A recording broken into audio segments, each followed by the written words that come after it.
मैं यहाँ के पार्टी के नेताओं का, पार्टी के संगठन के लोगों का, हमारी पार्टी के विधायकों का, नेताओं का और इस शिविर में आए हुए हमारे सभी जिम्मेदार कार्यकर्ताओं का बहुत बहुत धन्यवाद और आभार प्रकट करता हूँ। वही हमें दुख है इस बात का कि जहां हमारे पार्टी के बहुत ही निष्ठावान नेता, जिन्होंने अपना पूरा जीवन लगा दिया गरीब, किसान, मुसलमान भाई और जो भी गरीब था उसके हक के लिए, उसके सम्मान के लिए, कल अचानक उनकी तबीयत खराब हुई। Doctor R K. सिंह हमारे विधायक भी हैं, वो उनके साथ रहे, परिवार के सदस्य साथ थे, बेटा साथ था, लेकिन जो हार्ट अटैक हुआ उनको, उससे वो बचा नहीं पाए, वो हमारे बीच नहीं रहे। हम समाजवादी लोग दुखी हैं, हम उन्हें श्रद्धांजलि देते हैं। हम अपनी तरफ से और पार्टी की तरफ से और भगवान से यही प्रार्थना करते हैं कि जो इस दुख की घड़ी में परिवार को शक्ति दें, परिवार को इस दुख सहने के लिए शक्ति मिले।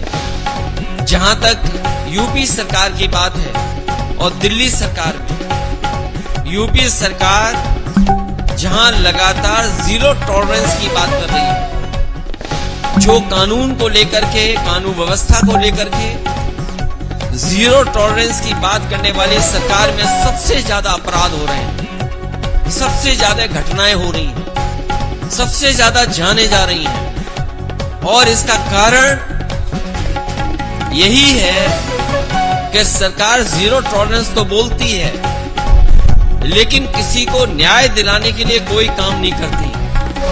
देवरिया की घटना एक उदाहरण है। देवरिया का जो घटनाक्रम है वो एक उदाहरण है कि किस तरीके से सरकार का कामकाज चल रहा है। मुख्यमंत्री से लेकर के जो बड़े बड़े अधिकारी हैं वो मौके पे गए या अस्पताल में जाकर के हालचाल लिया है। लेकिन सच्चाई तो ये है कि अगर प्रशासन सही तरीके से काम कर रहा होता, अधिकारियों ने पहले ही न्याय दिया होता, अधिकारियों ने अन्याय नहीं होने देना था और सरकार के लोगों ने अगर न्याय दिया होता तो 6 जाने कभी नहीं जाती। अगर 6 जाने गई हैं तो भारतीय जनता पार्टी के सरकार के कामकाज की वजह से जान गई है।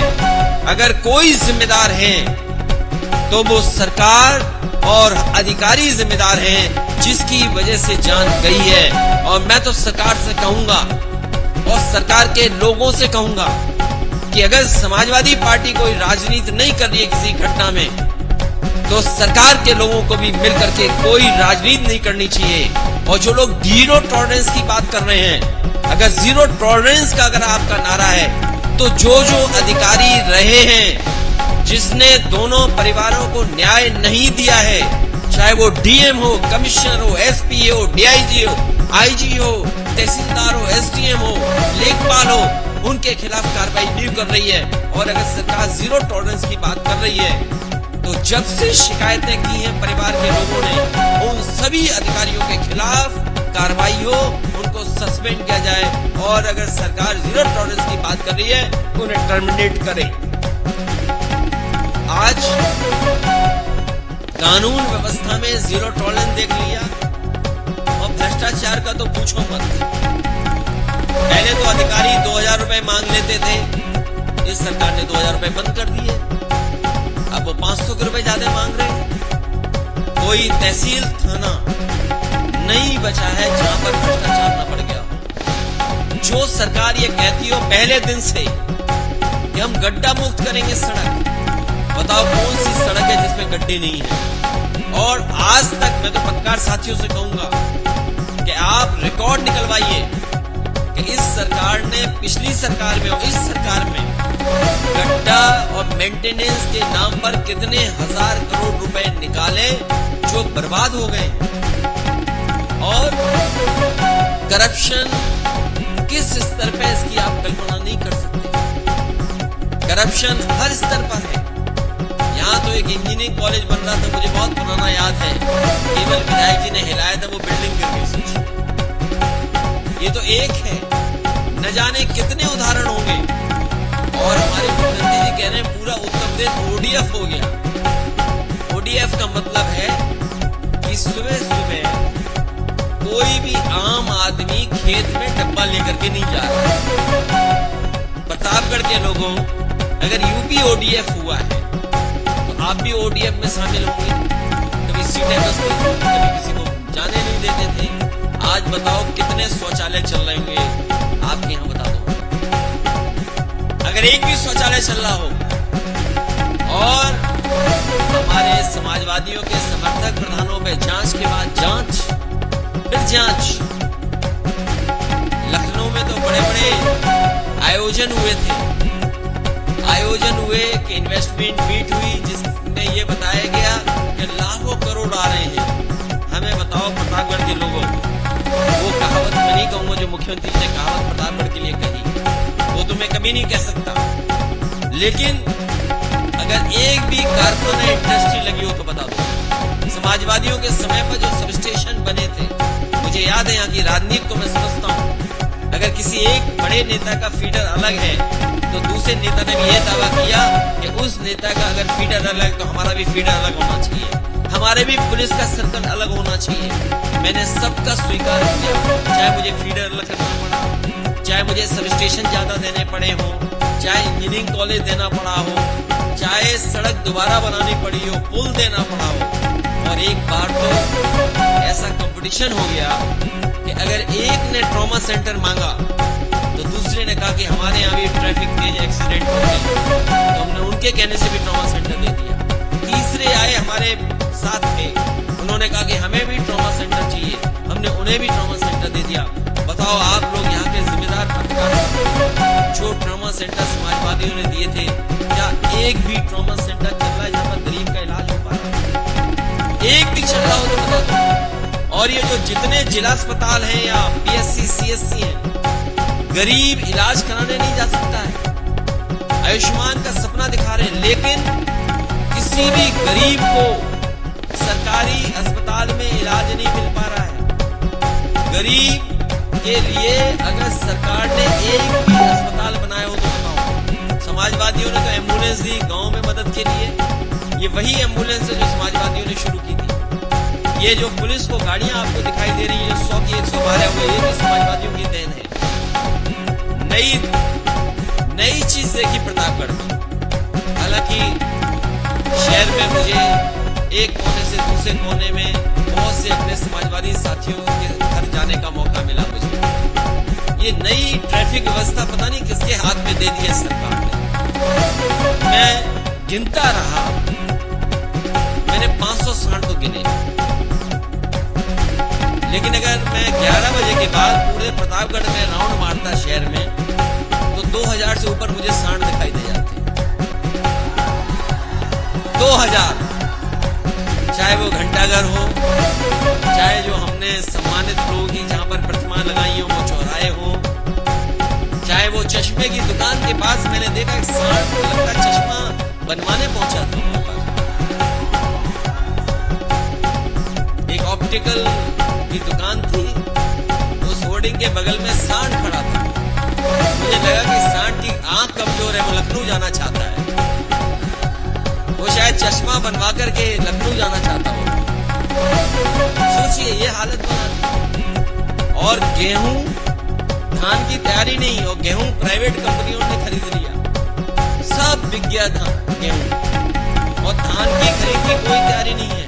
हमारे किसानों का ऐसे ही धान खरीद लिया जाएगा। ये जो बिजली आ रही है और नहीं आ रही है कभी कभी, वो जो बिल ज्यादा आ रहा है, अभी तक बीजेपी ने 1 यूनिट बिजली नहीं बनाई है, 1 यूनिट, 1 बिजली नहीं बनाई, और बिजली का बिल लगातार बढ़ाते चले जा रहे हैं। इसलिए हमें उम्मीद है और पूरा भरोसा है कि समाजवादियों के विचारों को लेकर के हमारे कार्यकर्ता, हमारे नेता गांव-गांव जाएंगे और भारतीय जनता पार्टी को इस बार लोकसभा के चुनाव में सबक सिखाएंगे। 14 में जो आए थे वो 24 में चले जाएंगे। यूपी से आए थे, यूपी से ही बाहर चले जाएंगे। इंडिया के साथ साथ एनडीए को पीडीए हराने का काम करेगा।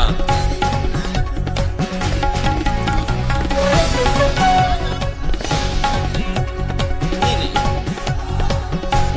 ये कोई राष्ट्रीय मुद्दा नहीं।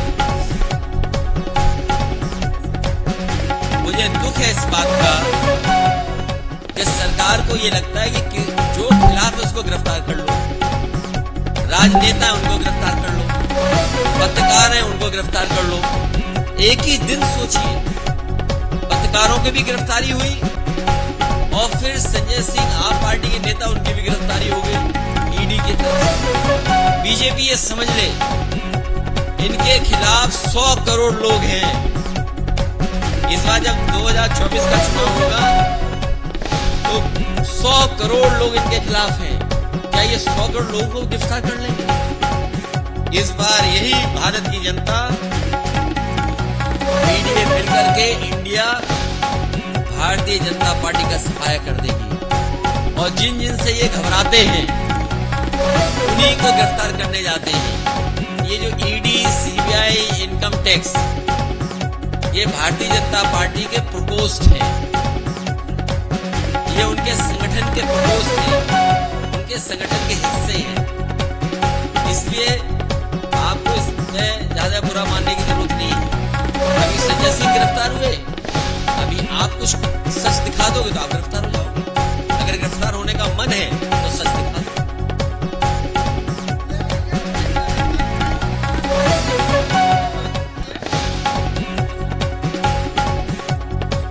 देखिए ये सरकार न्याय नहीं दे सकती और जब सत्ता में बैठे लोगों की ये नियत ये न हो कि न्याय मिलना हो। जो घटनाक्रम हुआ है, जो अलग अलग जगह से जानकारी हुई या मुझे कार्यकर्ता नेताओं से जानकारी हुई या जो अलग अलग यूट्यूबर्स या सोशल मीडिया में जो बात लिखी है आई है, इसीलिए मैंने कहा कि जो जीरो टॉलरेंस की बात कर रहे हैं उन्हें उन तमाम अधिकारियों के खिलाफ कार्रवाई करनी चाहिए जिनकी वजह से ऐसी घटना घटी है। जिला पंचायत सदस्य पहले उनको मारा गया और अगर हम डीएम का पहला स्टेटमेंट मान लें, डीएम ने जो स्टेटमेंट दिया वहां का घटना होने के बाद जो पहला स्टेटमेंट दिया उन्होंने कहा कि रिटेलिएट हुआ है कि एक घटना जब हुई और उसको देख करके परिवार के लोग आए और उसके बाद ये दूसरी घटना हुई। अगर इस घटना के लिए कोई जिम्मेदार है, 6 लोगों की जान जाने के लिए कोई जिम्मेदार है तो वो सरकार है और वहां के अधिकारी हैं। सरकार अधिकारियों के खिलाफ नहीं कार्रवाई कर रही है। भारतीय जनता पार्टी उस घटना से लाभ उठाना चाहती है। हम तो कहेंगे कि समाजवादी पार्टी का डेलीगेशन जाएगा और दोनों परिवारों से मिलकर के जो सच है वो आपके सामने रखा जाएगा। अगर दोषी एक पक्ष है तो दोषी दूसरा पक्ष भी है। जो घटना हुई है सुनने में आ रहा है और सच्चाई आप भी जानते होंगे और जो घटना है वो भी जानते हैं कि जब जिला पंचायत सदस्य दूसरे पक्ष के घर पे गया तो पता नहीं किसने धार से उसकी गर्दन पे हमला कर दिया।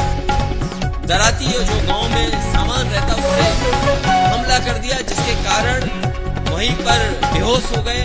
उसके बाद और दराती मारी गई जिसकी वजह से सुनने में आ रहा कि इतनी गर्दन पे मारी गई कि लोगों में ये रूमर फैल गया कि उनकी गर्दन काट करके उनकी हत्या कर दी। जब ये जानकारी उस दूसरे परिवार पक्ष को मिली तब उसमें आकर के घटना दूसरी। अगर कोई दोषी है इस घटना के लिए तो सरकार है, बीजेपी है और बीजेपी अगर चाहती है न्याय दिलाना दोनों परिवारों को तो ऐसे अधिकारी जो वहां पर थे डे 1 से और आज तक जिन्होंने इस घटना को बढ़ने दिया उनके खिलाफ कार्रवाई होनी चाहिए। इस सरकार को पक्षपात नहीं करना चाहिए।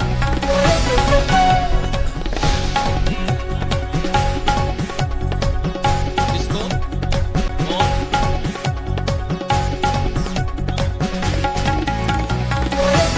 ये बातें मेरी समझ में नहीं आती। कौन से समाज की बात कर रहे हो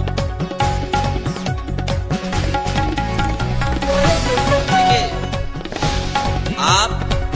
हमारे वही पेट्रोल के दाम वापस कर दो जो 2014 में थे। क्या पेट्रोल के दाम की वापसी होगी? क्या डीजल के दाम की वापसी होगी? क्या बिजली के बिल की वापसी होगी? और इनकी वापसी न कर पाओ तो कम से कम सांडों की वापसी कर दो आप। प्रतापगढ़ में 2000 सांड हैं शहर में, और जिस रास्ते आप आए होगे हर 5 किलोमीटर पे एक ने किसी ने मुलाकात की होगी आपसे भी। और उत्तर प्रदेश ऐसा प्रदेश बन गया है जिसमें हर दिन किसी न किसी की जान जा रही है, जानवरों के एक्सीडेंट से या सांड खेत से उठाकर के गरीब को फेंक दे रहा है। इसलिए अगर वापसी करनी है तो हम तो मुख्यमंत्री से कहेंगे कि ये सांड वापस ले जाओ आप।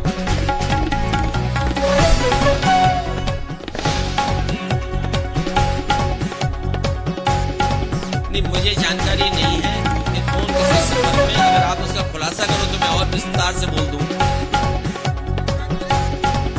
देखिए, हमारी समाजवादी पार्टी का रास्ता साफ, हम समाजवादी पार्टी में जो हमारे साथ लोग हैं हम उनको लेकर के आगे चलें।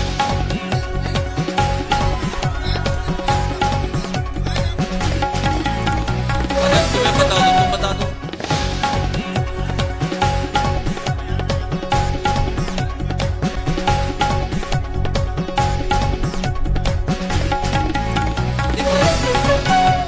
किसकी बात मानेगा नहीं मानेगा सवाल वो नहीं है।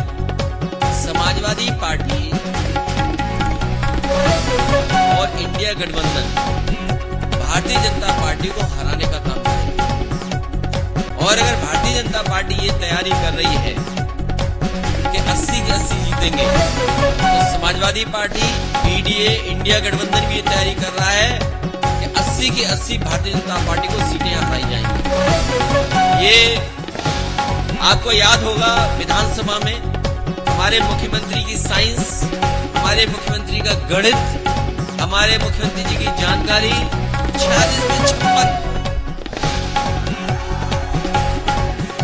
46 में 56 और अब तो जाति जनगणना की बात आ गई है।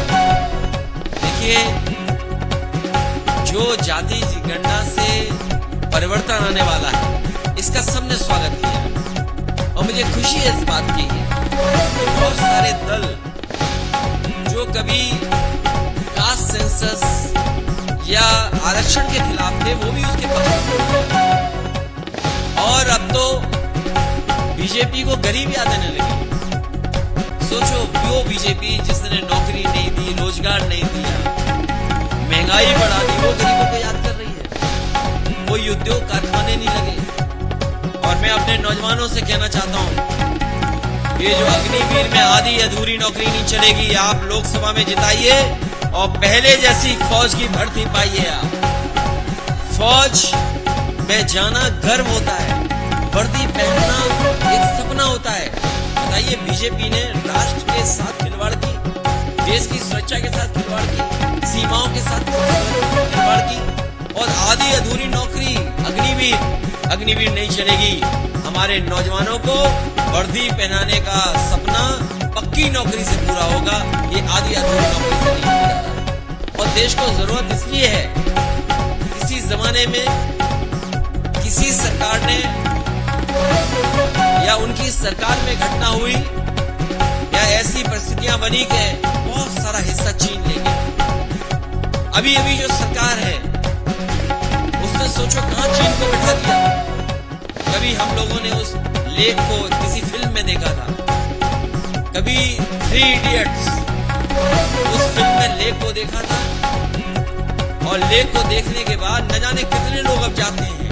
और मैं आज कह रहा हूं प्रतापगढ़ में बड़ी जिम्मेदारी के साथ, ये भारतीय जनता पार्टी के लोग सरकार में रहे तो वो दिन भी दूर नहीं जब आपको चीन का वीजा लेकर के ही लेक देखनी पड़ेगी। अगर आपको वीजा नहीं होगा तो आप लेक नहीं देख पाएंगे।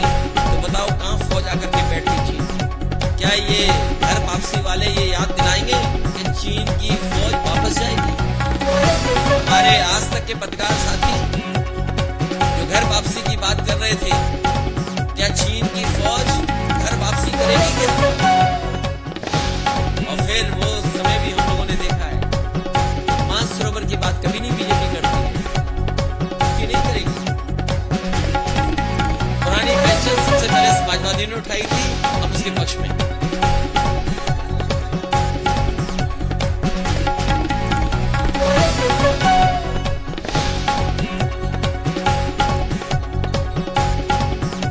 कंफ्यूज हो गई कास्ट सेंसस के बाद। बीजेपी कंफ्यूज है कास्ट सेंसस के बाद, और ये कास्ट सेंसस और सभी लोगों को हक अधिकार मिले, उनका सम्मान हो, तो उस दिशा में समाजवादी पार्टी आगे लड़ाई लड़ेगी। आबादी के हिसाब से हक और सम्मान मिले। समाजवादी पार्टी तो पहले ही पक्ष में थी कि जाति जनगणना हो, और भविष्य में आप देखेंगे बहुत सारे दल इस पक्ष में हैं, और जब कभी भी आगे परिवर्तन होगा तो कास्ट सेंसस होकर के रहेगा और आबादी के हिसाब से हक और सम्मान मिलते रहेगा।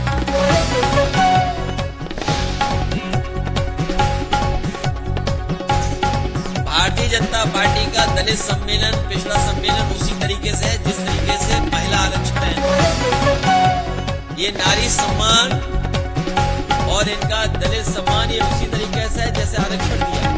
सोचिए, लोकसभा में, नई लोकसभा में इन्होंने झूठ बोल दिया।